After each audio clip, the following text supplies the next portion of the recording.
Hello and welcome back, and you're watching the Arthritis Show. Joining me today exclusively in our studios is Mr. Brian Stann. Welcome, Brian. Thank you very much, Doctor. It's so great good to be have here. you. I appreciate it. Just a little background, Mr. Stann is a UFC fighter. He's a champion, and he's been fighting, cage fighting for some time. He's also a war hero. Could you tell us a little bit more about yourself? Sure. I graduated from the Naval Academy in 2003, and then I was commissioned an officer in the United States Marine Corps upon graduation, and I did 2 combat tours in Iraq. And during my time in the Marine Corps was when I got into martial arts. And so I started an amateur career and decided, well, if I'm going to get punched in the face, I might as well get paid for it, right? And so decided to turn pro, and I kept winning fights, and that's how I ended up in the UFC. And so, you know, for me, obviously, taking care of my body, eating right, working out all the time, training for world-class fights, you know, that's my life now, and that's really how I ended up here. What is your, essentially, what's your routine that you're able to take care of your body? You're in excellent physiques. You're what I call a quintessential of a healthy American man, possibly Captain America. I think that's probably what they call you at your sports. How are you able to keep your physics going?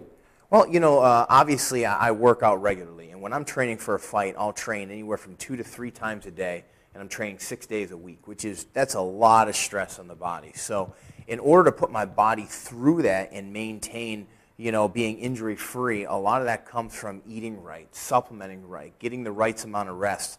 I'll drink 2 to 3 gallons of water a day.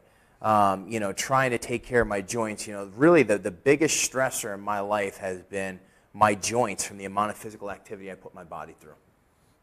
I mean, that is definitely, the human joints are very fragile. They're easily damageable. There's no doubt. I mean, you are very powerful, but you are a human being, and certainly you are exposed to all kind of joint injuries. Roman, what's your thoughts on this? Doctor, the human body, such as the gentleman said, is a system that's very reactive. It's basically like a biological reactive wand.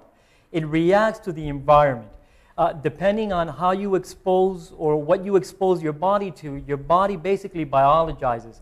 Now, there is definitely certain human beings, such as most of the UFC fighters, that can tolerate these tremendous amounts of degenerative stresses, yet come out of the fight with enough reserves inside their system biologically to maintain that level of activity. Now, there is definitely, has a lot to do with what they do outside of the ring. And that has to do with proper eating, proper exercising, proper rest.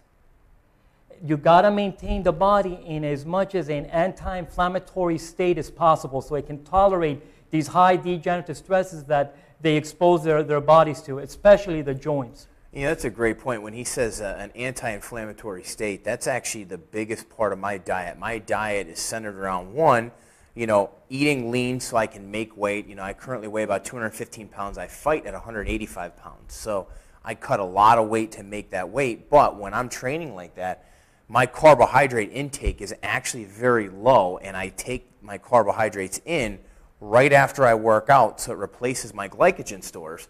But then I won't eat your big, heavy, starchy carbs, because when you eat things like pasta and breads and these starchy carbs like that, what happens? Inflammation. Your body gets inflamed because it has to digest that, you know, that grain and all that gluten. So I've gone to more gluten-free diet.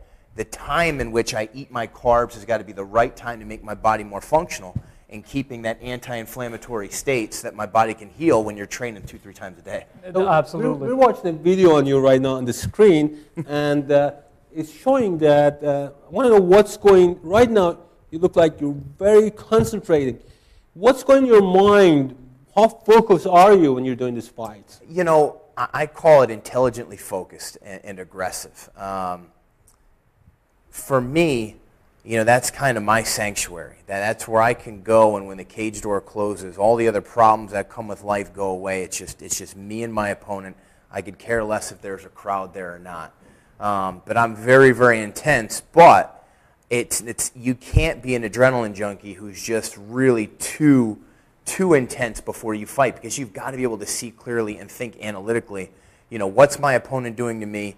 Is he reacting to me, or am I reacting to him? Winning, losing the fight, what adjustments you have to make. The chess game. It is. It's kinetic chess while you're in there. So you've got to be intelligently focused and aggressive while you're in there, so that, one, the fight's exciting and you're doing what you're supposed to do to win the fight.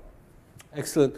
Do you have any advice for people out there before you go? Anything to help them not to injure themselves? Oh, certainly. And I think, you know, we've really seen it. This summer has been the biggest span of injuries to high-profile UFC fighters in the history of the promotion. And what we're all learning as fighters is we've got to train smarter.